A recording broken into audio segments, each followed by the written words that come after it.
Chika, we are live. Hello. How Hi, are you how are doing, ya? Scott? I'm doing well. How are you? It's been cold. I am Yeah, not. you look like you're in a I've nice got a like scarf and everything. yeah. Where Yeah, are you? I am in Indianapolis, Indiana, Oh, right now, oh. and it is sort of cold. Yeah, it must be. Yeah, there was some blizzard coming, you said like a week ago. Yeah, we got last week we got, uh, gosh, 2 feet of snow, I think. Mm-hmm. Wow. So Yeah. that was.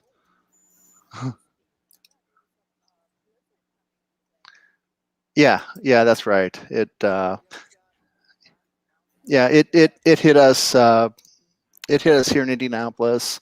Mhm. Then about 3 days later, we got another one. Wow. So it Yeah. was quite the interesting weather week, I have to Mhm. say. Mhm. Yeah. Well, here in Japan, I'm in Kyoto this week, and it's beautiful. Oh, And wait, it's yeah, what? it's beautiful. Okay. The weather is warming up.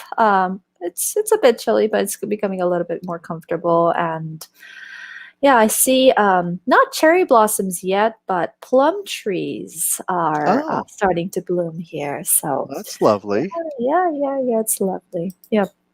Yeah, my Yes. parents took me to Washington, D.C.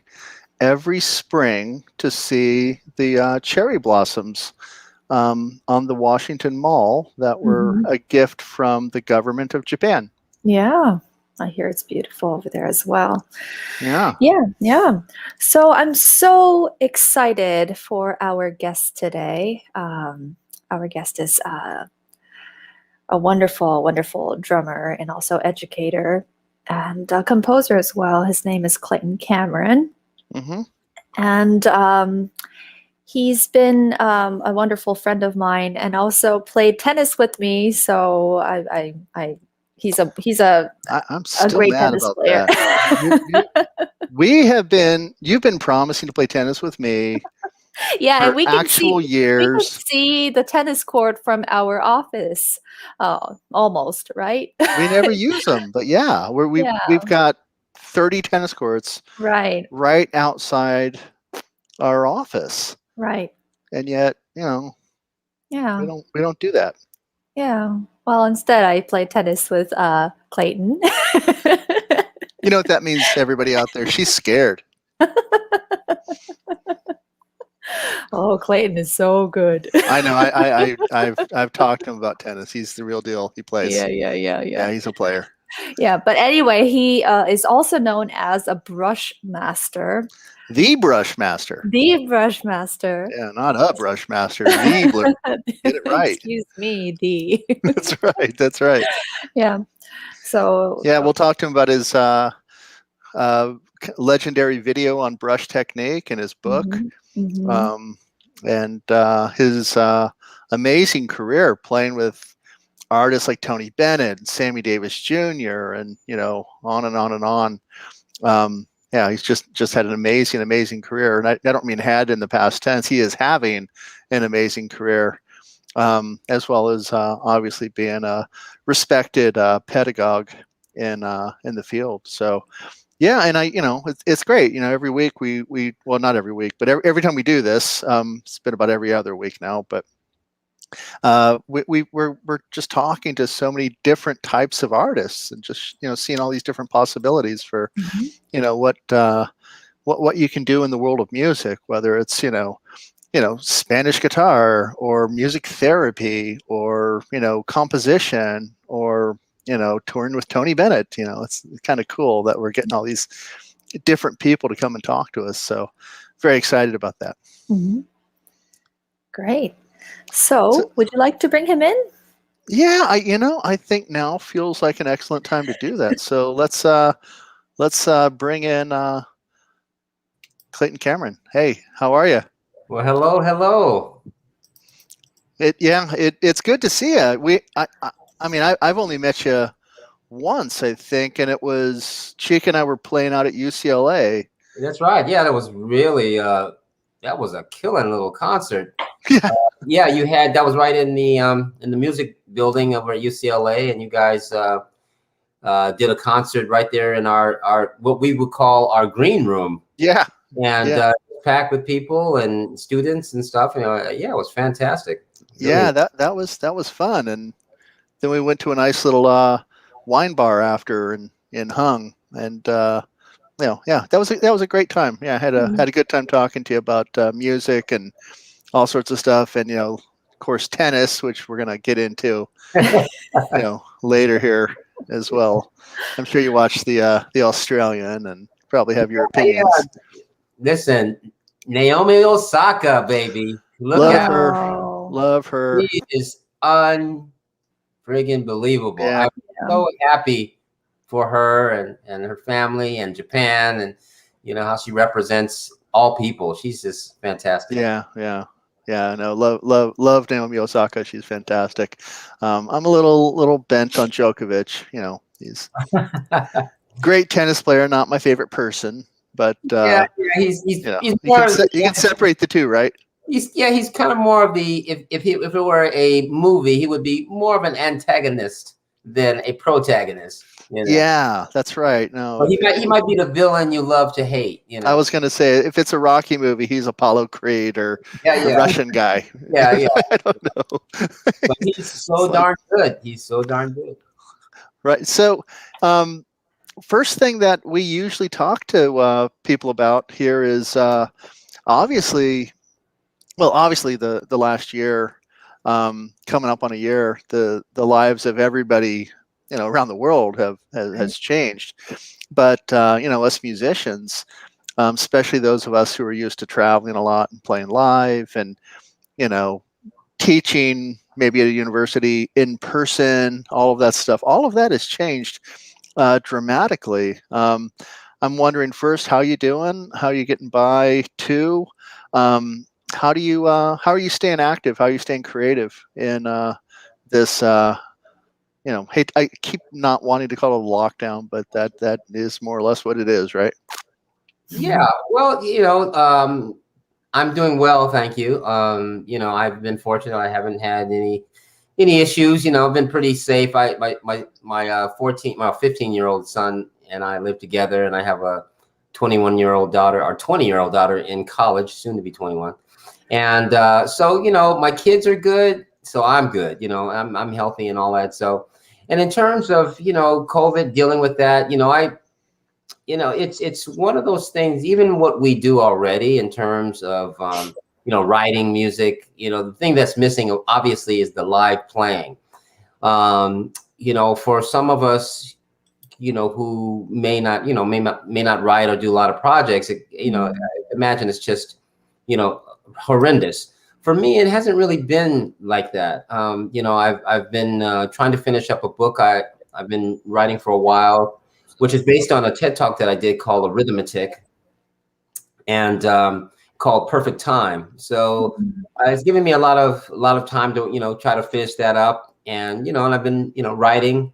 I just finished a record called COVID Style, where everybody records their own parts. But it sounds pretty good, if I said to you, does it sound like we played in different rooms and all of that? You might not be able to tell, but it came out really well. I got some great artists on it. My friend and partner who I did the record with, his name is Johnny Valentino, and then we got people like Jimmy Haslip. He plays on the whole record. One of my favorite pianists with Tony Williams for many years, Alan Pasquale, on piano. A nice young trumpet player named Will Artope. So so it's cool. It's really, really fun. And so we just had a rehearsal today because we're going to perform some of the stuff live for the first time on Friday. So wow. Yeah, you must be looking forward to that. I haven't played live with another musician since what Chika, February? March? Yeah, and it has to be with an asterisk, because there's not going to be an audience, in terms of feedback, immediate energy that you get. You're basically, it's kind of like playing in a studio where everybody plays and then you're like, okay, I think that was good, Right. But in terms of the energy of an audience and all that, it would be great when we get back to that again. It's everyone is starving for that. Obviously, everyone, the audience and the players and the theaters and all the venues and so it's just I'm hopeful. I'm hopeful that maybe by fall we'll be doing some other things. Yeah. Have you heard anything in terms of when we can have live like audiences? In the US. Yeah, there is no there is no dates in terms of that sort of thing. What I'm waiting for is for the true okay for schools to open up with teachers being vaccinated and that sort of thing. Once that happens, I'll start feeling a lot better, like we're on our way, because to me, it's the children that are suffering so much. I have like I said, I have a young son who's 15 and in high school. It's just the worst thing to have children, anybody, but let alone children who are so used to being with their friends and, each other over and, talking trash and having a good time and going to class and all of that. So for them, I can relate. Yeah. Once they get back, I'll be like, yes, And it gets them out of your house. Well, I've got a 12-year-old. Selfish parts of that, but yes. Yeah, I've got a 12-year-old who just started middle school, and where I live up in Ventura County, and it's not quite as bad, numbers wise as LA County. So they were able to open up with a blended hybrid mixed model, whatever they call it. So he goes to school a little bit in the morning, then we pick him up, and then he does the rest of it online the rest of the day. But I didn't even think twice when they said, do you want to bring him back? I'm like, yeah. They're wearing masks, they're being socially distant, they have plenty of ventilation. It's fine. They haven't had any problems there. But and it looks like in California, phase 1B for what they're calling the educational sector, which we would all qualify for since we all have university jobs. We should be able to start getting those needles in arms as well. And I'm very much looking forward to that. Yeah, absolutely. I've been doing some teaching online. I'm starting to get used to it. But, every time I can't enter into a Zoom room or something, I just feel like panicking. It's like you're stuck in traffic. When you can't get into your Zoom, it's like being stuck in traffic. And which way do I go to get off the freeway? That's right. That's it. Yeah. Wait, launch meeting, add to calendar. No, wait, there's a password. What's the password? Yeah. Oh my gosh. And meanwhile, everybody's waiting on you, and then you get there and you're like, sorry. And it's that's the new 405, isn't it? It actually is the new 405. It's getting into your Zoom. It's that sort of internet traffic jam. And so, like even today, I was I do this outreach program called From Bop to Bebop, teaching elementary school kids about music from the Baroque period up until modern. And so, what did you say? From Bach to Bebop? Yeah, Bach to Bebop. That is a very catchy title. Bebop. Bebop. Yeah, I'm impressed. That's a good one. Yeah, I didn't come up with it. It's from Mitch Glickman, who runs a program SAO, and which is Symphonic Jazz Orchestra organization. So anyway, but it's a good program, and the kids really get into it. And man, no matter how many times I go in and I've done it, sometimes the code and the password don't work, even though they work just, and so then you're calling the teacher, and this is like, I feel like it's the closest I come to having a nervous breakdown. I just, at least the freeway, I kind of know the freeway, like, okay, I know not to get on there. But with this, it's like, you have to get on that one freeway. And if it's blocked, then it's up the creek. So anyway. Yeah, I think it's that any musician who's been doing gigs for any amount of time, kind of have that attitude. It's like I tell my students, I said, look, if you're early, you're on time. If you're on time, you're late. If you're late, you're fired. That's the way it works. So we sort of feel like, no. I want to get there a little bit early so that I'm ready to go when, just the feeling of being late is, I don't know. It's and it's children waiting for you. So that's just you got the guilt factor in there as well.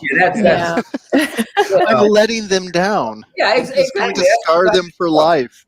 They're going to think we don't care. Yeah, I know. So but as soon as I get on, I have this thing I call Bongo Break. So I'm sitting around. So I break into my. Are we gonna jam? Bongo Break. Bongo. Should we jam? I've got my weird little practice guitar here. Just jump they can't hear it. That's pointless. What is that? Yeah, so this is called a soloette practice guitar. Oh my God. And it comes apart. And it breaks down into something that looks disturbingly like maybe a long gun case that you carry through the airport. Did you bring that?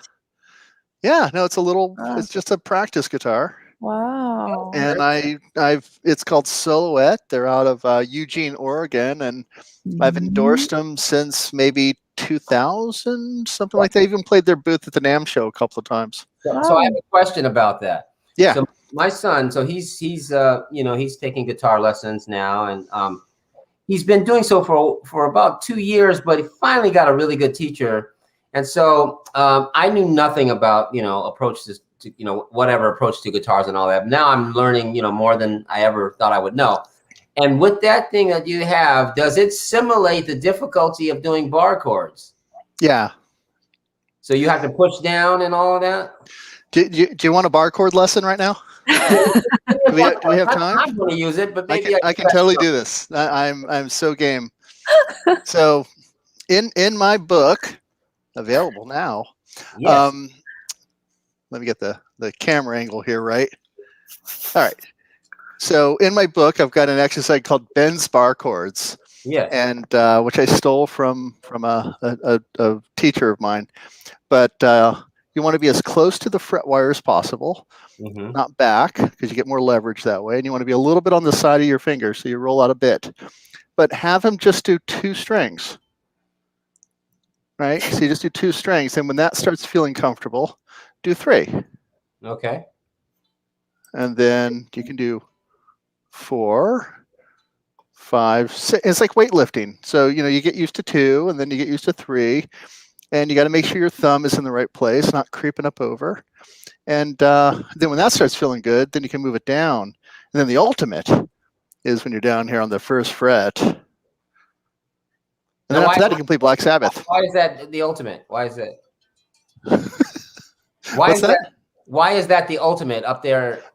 Because the string tension is heaviest, strongest, the closer you get to the nut.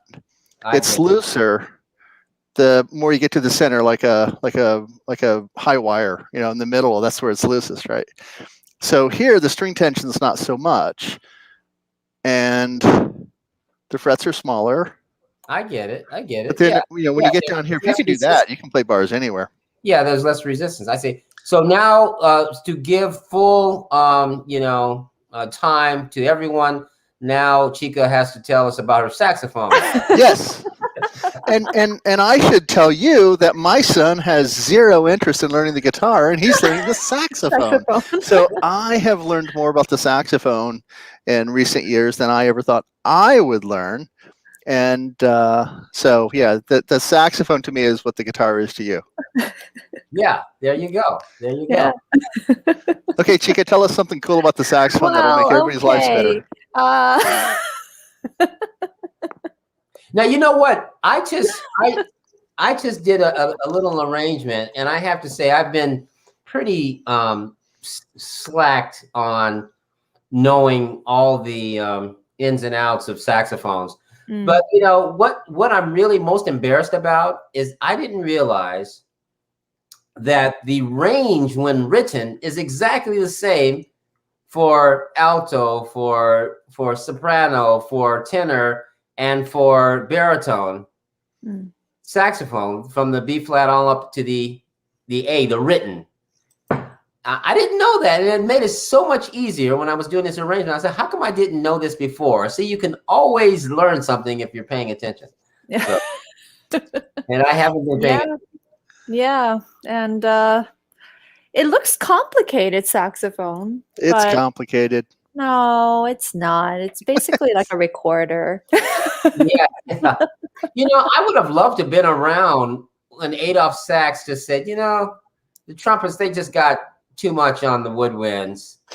And I want something that's going to project, but has the, you know, sensibility of, you know, the clarinet or something like I would just love to have been how this guy just like figured it out like he did. This is incredible. Yeah. And to completely make a new instrument, you know, it's like he was looking at a trumpet and a clarinet and said, I've got an idea.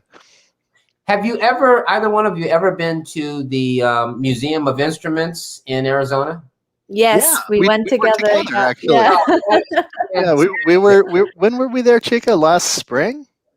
Yeah, not last year because we were all gone, that's back in the Musical Instrument Museum. Yeah. I was doing a concert there, and it just, you know, took, you know, they just kind of, you know, they were closed, so they just let us walk around. Yeah. And it was, you know, fantastic. Fantastic. And I saw a little piece on the, I forget the two guys. They were both like CEOs of some. You remember the company that they were CEOs of? Is some famous. Anyway, but you know, obviously very wealthy guys, and they were like, they love traveling to museums, which is one of the things actually when I was on tour with Tony Bennett. Tony Bennett loved to go to museums. You know, art, you know, like the, you know, portrait galleries and things like that. And these two guys love to go to museums, and they would always critique and say, you know, what did you like? What didn't you like? And then they came up with the idea, like, you know, what's missing? Wouldn't it be nice to have an instrument museum? I mean, that's just, you know, so they had the means to put it together. But, you know, there are, you know, different displays of instruments. I know, like in London, I forget which museum it is, but they had this huge collection of musical instruments and saxophones and different, you know, instruments for over ages. So anyway. Yeah, the Metropolitan Museum of Art in New York has a wonderful instrument display up on the second floor. I go there all the time, and right. They've got Segovia's guitars and things like that, or, you know, Hard Rock Cafe in Vegas. Go there; they've got all the, you know, paraphernalia from, you know, all the great. Smithsonian has a lot of interesting, you know, Gershwin's, you know, piano, the player piano, it kind of works like it disengages to change keys. Like because he only played in C. Did you know that? Did you know that? I did not. No. Yeah, he. That's why the piano. It's just like having a capo. What's it called? Capo. Capo, yeah. So it's like a capo for piano. Oh, I got you. So he could do the same thing, but the keys would change. Exactly. Gotcha. Yeah. Yeah. So that's one of the things that guitar players, especially like singer-songwriter types, you learn a couple of chords and move your capo around, and you can play in all different keys, and you don't have to learn anything new. Right, man. I just stay in my zone, baby. Capos confuse me. I get disoriented. I prefer to make it hard. Unfortunately, because you know too much. I've never been accused of that before, but I will take that. You know when you can't use a capo. You mentioned Tony Bennett, so I got to go there now. So, you know, your bio reads kind of like a Hall of Fame kind of thing. Tony Bennett, Sammy Davis Jr. I mean, these aren't just musicians; these are American icons we're talking about here. I got to ask you, you know, you must have some just amazing stories, or, you know, something you heard from one of those guys, or I don't know, just something we don't know, or listen, whatever. What's that like? You know, and I do want to acknowledge that, you know, Tony Bennett recently coming out with, suffering from Alzheimer's disease. That's that. I lost my grandfather to Alzheimer's and my father to Alzheimer's. So that, when he came out with that to raise public awareness, I really appreciate that. Yeah, I always loved him, but when he did that, even more. Yeah, I was with Tony for 13 years, touring, and did about as many records and won about as many Grammys as that, about 13 Grammys, including Album of the Year for, I was going to say Steppin' Out. Steppin' Out was before it, but Tony Bennett Unplugged, which was a live record, which was the only record ever in Grammy history that won a Grammy, being a live record. All records have been studio records. Is that right? No, there are no live. No live. Really? George Benson was nominated, but he didn't win. Wow, I did not know that. On Broadway, that great record he did with Harvey Mason and I think Nathan East, and But anyway, that on Broadway record was killing. But he didn't win the Grammy. So I imagine my shock. I was at the Grammys that night because we performed. So I think we were up against Bruce Springsteen, and it was like a lot of heavy. And so the thing about the record industry is that those record labels really put in a lot of stock on Grammys, so that because it's a big marketing tool. Yeah. And so they really got pissed when Tony Bennett won because it wasn't supposed to happen. They thought the industry would, vote for their guy, I guess, it's almost like an entitlement kind of thing. So when we won, there was a commission put together to review, I don't know if it's still going on, but to review all Album of the Year nominations. Wow. Yeah, after Tony Bennett won. So after we won that. So yeah, it was a great night. I remember it was 1994. And I was upstairs I was back in the dressing room, not thinking we were going to win. And then next thing you know, they're saying Tony Bennett. So we were like, what? So ran downstairs to the wings of the stage. And yeah, it was fantastic. And, and Tony's such a great guy. And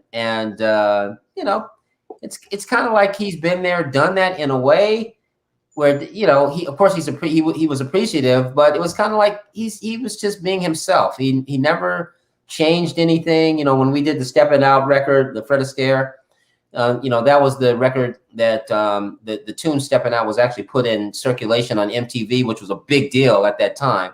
MTV was the bomb, if you will, and so mainly rock and roll acts and pop acts were on MTV.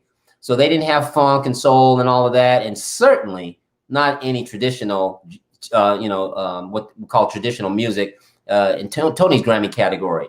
And so for him to get into that circulation on MTV was huge. His son had produced a video and all that, fancy video on the tune Steppin' Out. And then after that, it was just like sky's the limit. I mean, I don't think I was ever home, but maybe 2 weeks out of the year after. Wow. Series, Yeah. I remember. Yeah, that was definitely in heavy rotation. Yeah. So he was, became very, very buddy. But what I like about him, many of the artists that I work with, is that it was like showbiz was their life. It wasn't like they, like a Sammy Davis Jr. and Tony Bennett and Sinatra, all those guys. It was a part of their life. It wasn't like they would show up and just wish to be idolized. Sammy used to crack me up. Sammy Davis Jr. used to crack me up when we were on tour with him, Sinatra, and Dean Martin. Wow. Sammy would come. That's I remember Rat Pack. Wow. Yeah. We were on tour in it's in 87 and 88. So 87 was the beginning of the tour.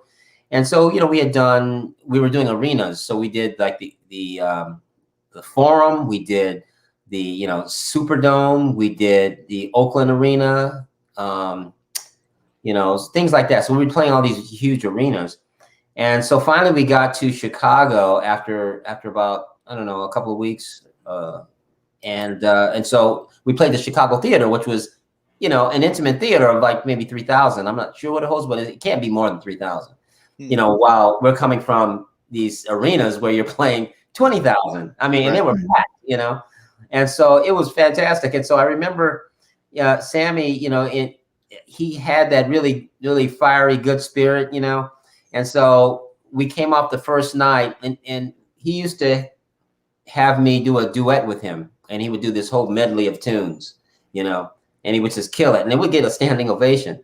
And so anyway, so he finished his part of the show. The order of the show was Dean Martin. So I would play for Dean when he came out, then Sammy would come out and do his thing, and then intermission, and then Sinatra come out, and then all three of them. And so Sammy comes off one night, the first night, and he really killed it. The audience was going crazy. And he says, "Now let him follow that," And, of course it was in good spirit, but it just cracked me up that he knew he killed it. And he was, it was all about the audience. It was about, he could throw, listen, this man was more talented than anyone I'll probably ever encounter. He could do so many things well. And, and so, for him to go out and really feel good about a show, he was killing, that he brought it, and it was, so I just feel very, very honored and blessed to have worked with him from, it was 82 until he died in 1990. Yeah. Wow. No, I remember when he passed, and I think they had helicopter coverage of his funeral in LA, and I was one of the pallbearers. He said Forest Hills, right? I think it's not Forest Hills. I don't know what they call it actually. Yeah, I forget. But he, it was, it was a very, very sad day. And I remember I was one of the pallbearers, and I was riding in the, in the procession, and it's like we had an entourage of 13 guys. 6 were musicians, the rest were tech kind of thing, and ballet and all that. And so some of us were, I guess about 6 of us were in one of the limousines in the procession. And then, like you said, there was helicopters, and it was just like the strangest thing. All of a sudden you hear these helicopters, and we kind of, look out the window, and it's just like, it was not just a helicopter. It was like a line of helicopters. That's right. From all these different, news media, stations and stuff. So that's big. Yeah. You mentioned Sinatra. Yeah. Chika and I, we just did a record over at Capitol in Studio A with Al Schmidt. And we heard some pretty good Sinatras. You better not have had drums, because I'll be very upset. What's that? You better not have had drums. I'll be no. It's just the two of us. All right, good. Just the two of us. But Al Schmidt was on the session, and told us a lot of really cool Sinatra stories. Yeah, Al's the best, man. Have you read his book? Oh, of course, yeah. We all got copies of his book, and he signed them, and. Yeah, for sure. We were even with him at the NAMM show last January when he was signing copies, and he was like, that was his first NAMM show, I think. He was like, "NAMM is nuts." It was crazy. He was just trying to get him around there, get him through. He's 88 years old at the time, 89 now, I think. Yeah, probably. Yeah, no, Al is fantastic. I feel really, really, I mean, I've worked with him in different occasions and stuff, but I'm really happy that one thing is documented, and it doesn't mention me, but in his book, he has some diagrams of some sessions that he did, and, talking about miking and how he does. So one of them is at the Sony Studios, which was the, I guess they call it the Oz studio, where they did all the Wizard of Oz recording with the orchestra there. And so I'm on a session for a record called Story Tones by Neil Young. So it's a Neil Young record. And was Nico Bolas on that session? Yeah. Okay, it's all coming together now. I get it. Yeah. Nico was the producer, and so Nico was our producer when we were working with Al. Well, there you go. See? Man, small world, right? You're in good hands. So in his book, he has the layout of that session, and so every time I look at my book, I just like put like me. That's me. was like in the far, way back in the little booth, as far as you can go. It's like the outskirts of town almost. But to see that in his book, I was like, yeah, I was there. Yeah, Al's got a whole chapter on Nico in that book. He was actually Nico. I don't know if you picked up on it, but Nico actually paid Al for those books and gave them to us. Oh. Yeah. So Nico bought the books for us, then had Al sign them. He's a great guy. It doesn't surprise me. Yeah. No, Nico. I did my second solo record with Nico back in 2005, and he's been my go-to producer ever since. So yeah. That was awesome. So you're when I look at you online, and when I talk to my drummer friends, which I have many, the term brush master keeps coming up, and apparently your video, was it in 91 on brush technique? Am I getting that year right by any chance? Yeah, the Living Art of Brushes came out I released it in 1990. 1990, and then you followed that up with a book on VHS. I'll have you know, there was no VHS. It was VHS. There wasn't no DVD. Okay. Yeah. Would come. This just to show you how ancient I am. No. I'm not far behind you. My friends and I used to buy Hot Licks videos on VHS. We get Steve Lukather and Yngwie Malmsteen and Juan Martin and all these people, and they were like $100 each. So we couldn't afford them on our own. So like 5 of us would go in on an instructional VHS, and then we just share it. Yeah. And then yell at each other because you had it too long. No, I didn't. Yeah. But your brush technique video and book are kind of legendary. I was wondering if you could possibly explain to 2 non-percussionists exactly what it was that you said that kind of changed the brush game. Well, I'm often asked, how did you, what was your motivation, for, really taking up the brushes and, getting serious about them. And the fact of the matter was I was scared. It was totally out of fear of not being a good drummer, because I had heard coming up that, if you were going to be a good drummer, you needed to know how to play brushes, So I happened, when I was in college, I happened to be rehearsing with 2 people, and one of them was a saxophonist, and we were playing a ballad. And so, and I said, oh, okay, I'll pull out my brushes. I said, I just wanted, my thought process was I'll stay out of the way, And so the saxophonist, after the tune was over, he turned around to me and said, Clayton, you should take brushes more seriously. And he's a saxophonist. My God, go back to your corner, man. It's like, stay in your lane. Yeah. No, I didn't think of that way at all. I really said, oh, it really kind of, it was like a punch in the nose or something. It's like I woke up and go, oh, okay, I guess I should take them more seriously. So, so I went on this quest of listening to, as many, musicians as I could and asking questions and all of that. And nothing ever really, sticks out that satisfied me in terms of like, oh yeah, that is the guy that, I should take lessons with. There was never anything like that.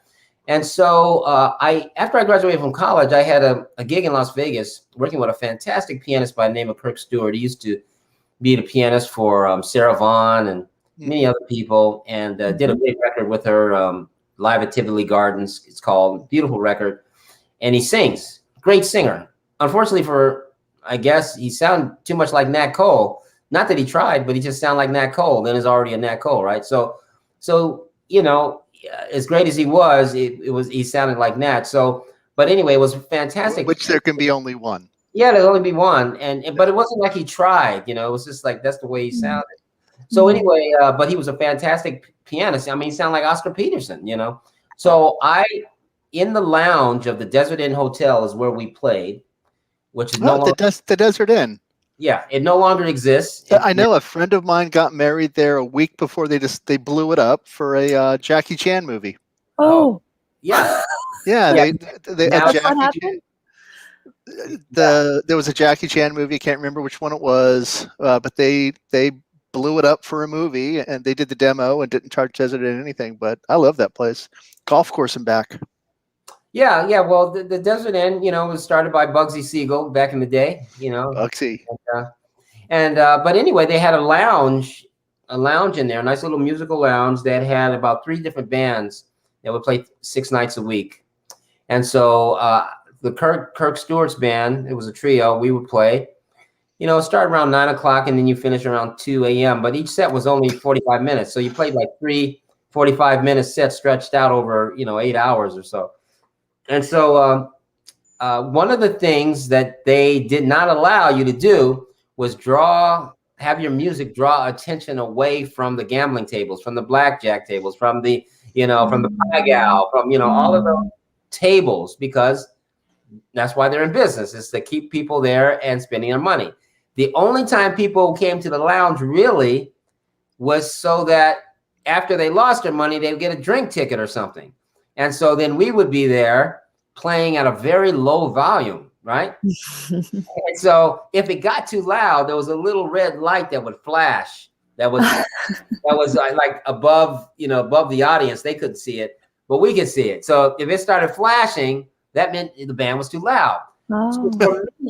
So for me, I get there and I'm like, oh man, I'm so happy I'm out of college and I have a job, and I'm just happy. So I start playing and the light comes on. And I'm like, so, I got smaller sticks, oh my God, it's still coming on.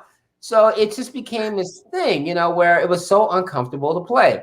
So I just finally said, you know what, I'm just going to play brushes. So I played brushes for 8 months straight without playing sticks. Yeah. Wow. Yeah. What's the term? Necessity is the mother of invention. Yeah. That is the saying. That's how it goes. That's a good saying. I was forced to play brushes, and I was playing with such a fantastic group that I really had to kind of get my act together, to make it work. So I would say that those 8 months was the time that I really developed a lot of, really good fundamentals, just really became strong. Yeah. Now, but then what would happen after that is really what, I guess people would say, okay, the Brushmaster, whatever, that is something that I didn't come up with. That's, whatever people say, but I fortunately got the gig. After those 8 months, I actually started working with Sammy Davis Jr. Mm-hmm. So after, the 8 months that I worked there, I got the gig with Sammy and I started touring with Sammy Davis Jr.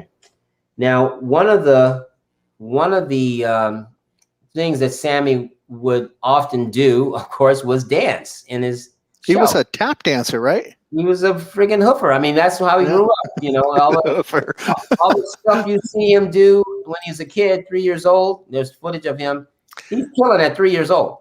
I mean, as a child of the 70s and 80s, I will admit that I was introduced to him on Fantasy Island and The Love Boat. Yeah, well, makes sense. and then did a deeper dive. Yeah, well, he was the greatest. I'm sorry that everybody couldn't see him, but there's still stuff out there. There's a couple of I call them pirated videos because I never got paid. One is live in Germany, Sammy Davis Jr. live in Germany, and Sammy Davis Jr. live in Paris. 2 great shows.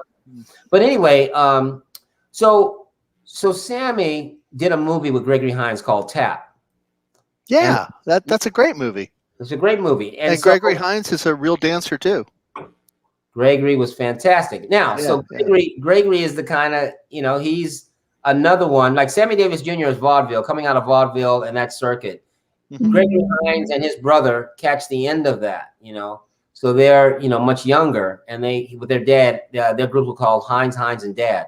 So, so after the wrap of that movie, Sammy had a couple of 2-week engagement in Las Vegas with Jerry Lewis at Bally's Hotel. And so Sammy invited 3 tap dancers there were several, there was a lot of tap dancers in the movie, but 3 of them came to Las Vegas and they just killed it. And it was kind of a bit, Sammy and Jerry opened the show and they're singing a song and then they trade fours tap dancing.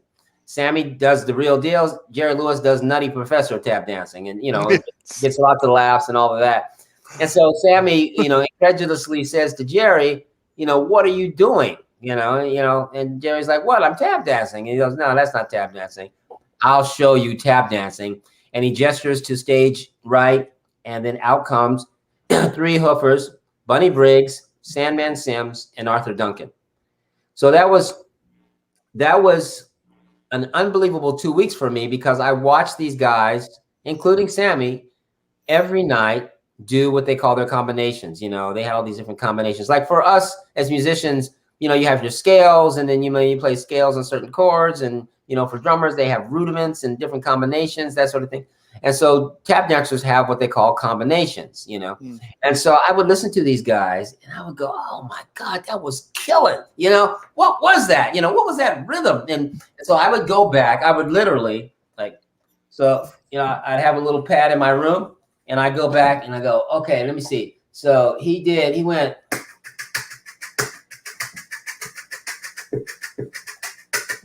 I try to figure out a way to emulate them, And Sandman Sims is the guy who would slip slide his tap. So he might be tapping, and then he would sweep. So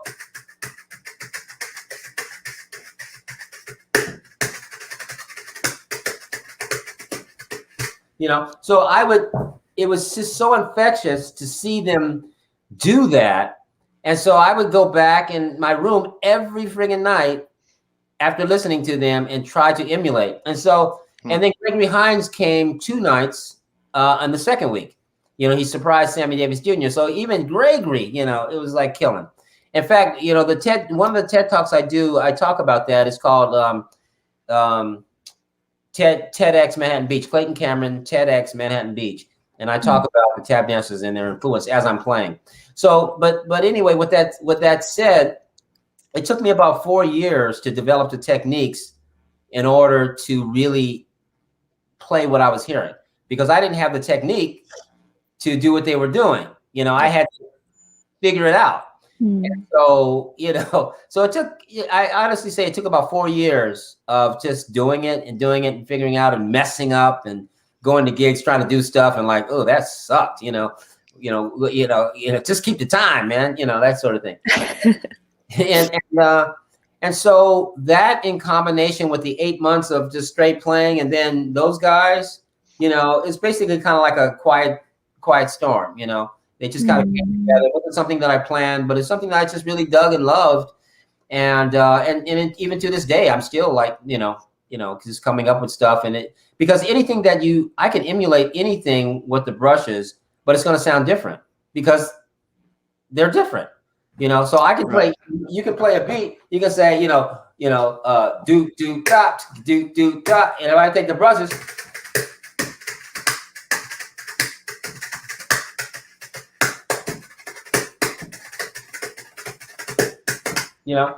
so it's gonna sound completely different than, even though I'm playing I could be playing the exact same rhythm. It's the sounds, Yeah, I can see the connection between, because tap dancers. Although I love the term hoofers much better. I'm going to start using that. Sometimes it's like pure percussion, but there's also a lot of scraping. So I could see how. And they use different parts of their foot. They use like the toe. They use the heel. Yeah. Down. It's not just hit. No, so it's not just one thing. And so that's what was really opening up my mind, was like all the different things that you can do. So, like for me, I designed this brush so that I could play the back end of it. Right. It's not like twirling a stick, because the stick is wood on each side.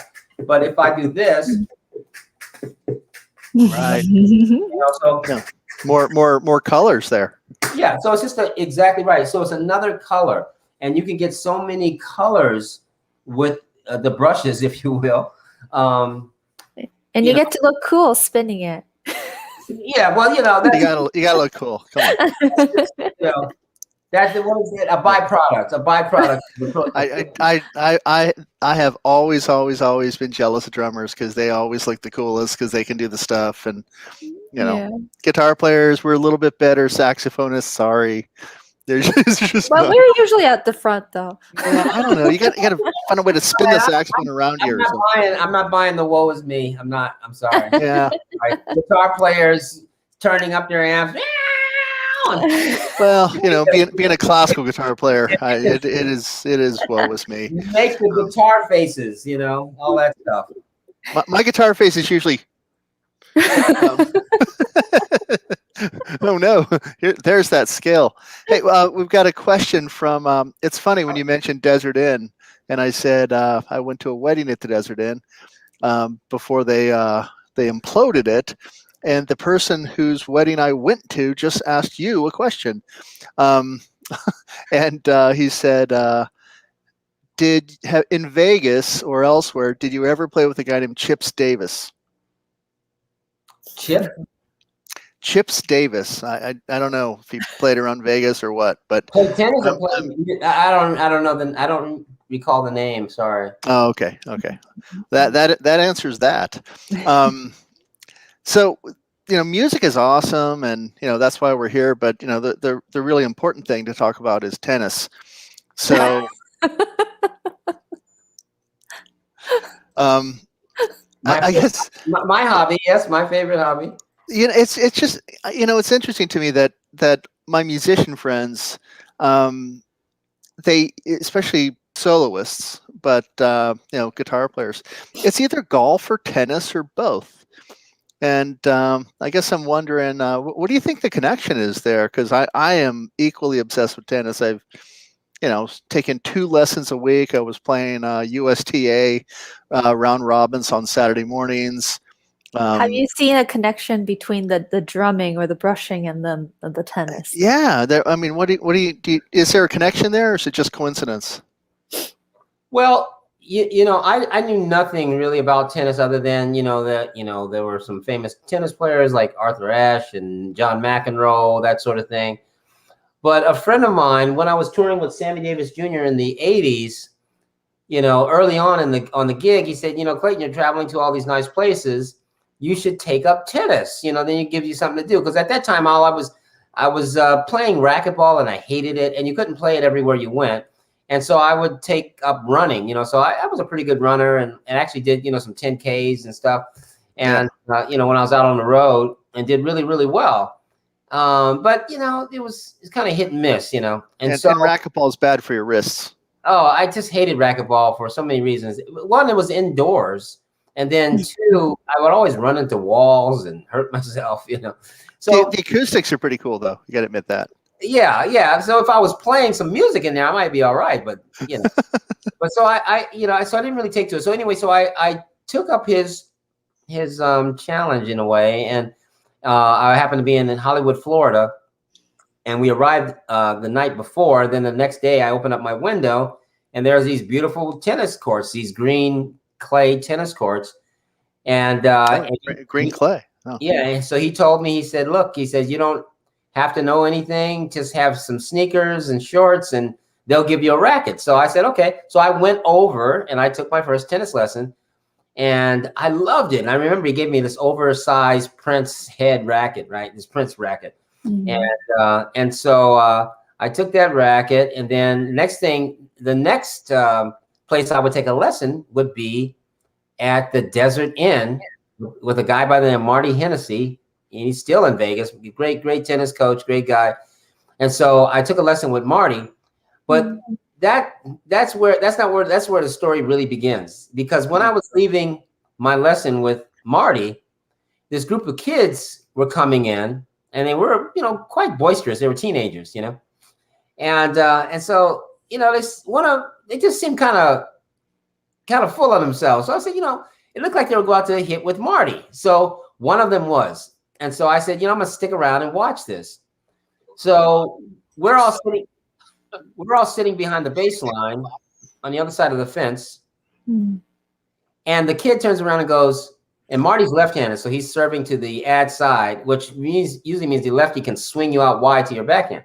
And so, which is a great serve. And so the kid says, turns around to his friends, like, "Where do you want me to hit the ball?" He's talking about it's Andre Agassi, isn't it? Oh, don't spoil my story. I'm sorry.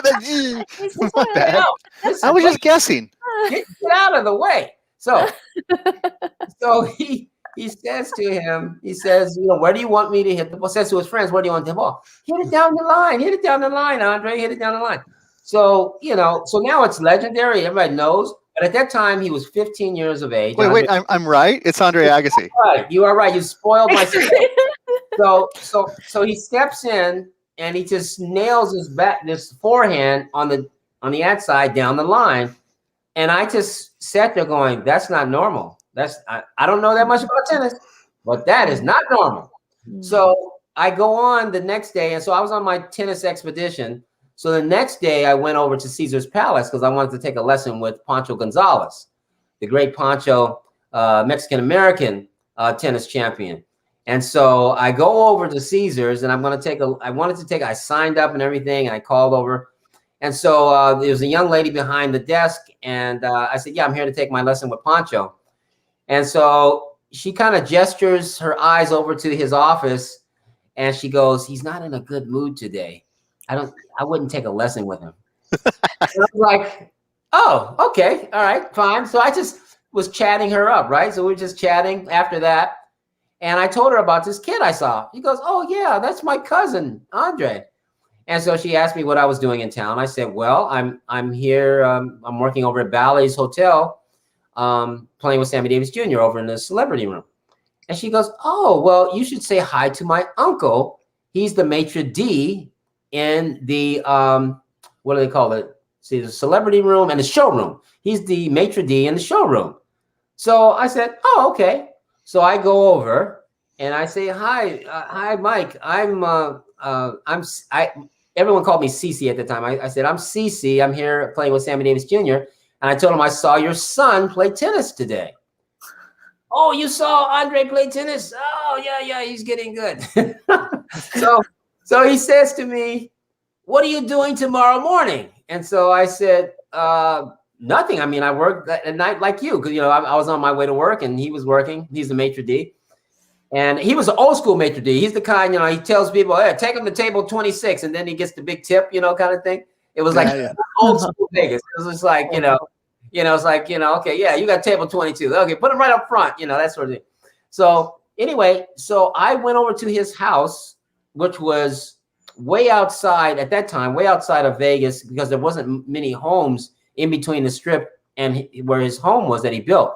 And he had built this tennis court in the backyard, and there was no other homes around it. And there was a big giant golf net, around the backyard. And so I took that was my third tennis lesson, was with Mike Agassi. And we would get together for 2 weeks. And so it was the most incredible thing, because I really truly saw how a champion was made through his father. And he was ahead of his time. I'll just share the first words he said to me when we got on the court in his backyard. He goes, if you throw a ball into a fan, where will it go? And I went, up. You'll be eating that ball for lunch. Like that. So I had no idea what the hell he was talking about. So he explains to me, this is old tennis. He takes these long strokes. This is new tennis. Plow, plow, plow, And so he taught me to hold the racket back and only to pronate the racket head so that it would go like this. Mm-hmm. So it was always facing the court, and then he'd have you follow through by hitting your back. That's right. So there, catch it by your ear. Yeah, but nobody was doing that at that time. No one. It was considered like, strange. In fact, what's funny, after leaving Las Vegas and traveling around the world, what I didn't realize what was happening when you hit the ball is that it really caused, quite a lot of spin, and caused the ball to, lose its shape, become really oval. And so once it hits the ground, it really jumps up. And so I remember I would be playing with people as I traveled around the world and stuff. And this kept coming up where people would say, something's on the court. The ball keeps jumping up.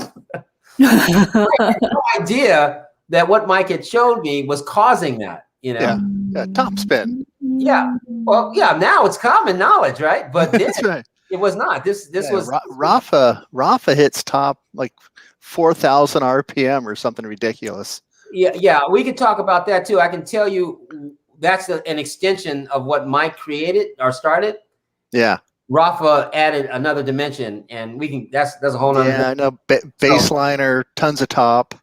Yeah. But it's not that it's tons of top. It's like, how is it tons of top? How is it tons of top? We can talk about it on another show. So I'd like to talk to you about it on a tennis court. So when I get back to LA, I think we should set something up. Absolutely. But Chika, you got to come from Kyoto and join us. So, you know, I'm telling you, you look out. You better look out because she's. I'm ready. I'm ready for her. That's fine. Man, I can't believe it. An hour has already gone by, just like that. I know. It always, we're always like, gosh, an hour. What are we going to talk about? And then it's like, we should make this 2 hours. We don't know what we're doing. It goes by so quick. And Clayton has so much like rich stories to talk about. You know, about drumming, what about tennis, and we might have to do a part 2 here with you. Yeah. All right. This let me know. Wow. Thank you, man, so much for it's a real honor, you know, someone who's done what you've done and worked with the people that you've worked with, and you know, being so willing to be open with us about, you know, what all that was like. That's great for us. It's great for people interested in music. It's great for the students. I really appreciate it. Yeah, my pleasure. Anytime. It's great to talk to both of you. And we'll all have to pick it up. Who's going to be our 4th, though? Because we got to play some doubles. You're asking me to count again, aren't you? You know, guitar players can't count. That's what drummers do. Yeah, we got to get a 4th, though. Yeah. So we'll play some doubles. That sounds good. Good. Thank you so much. Thank you so much, Clayton. All right. So everybody, we'll see you next time.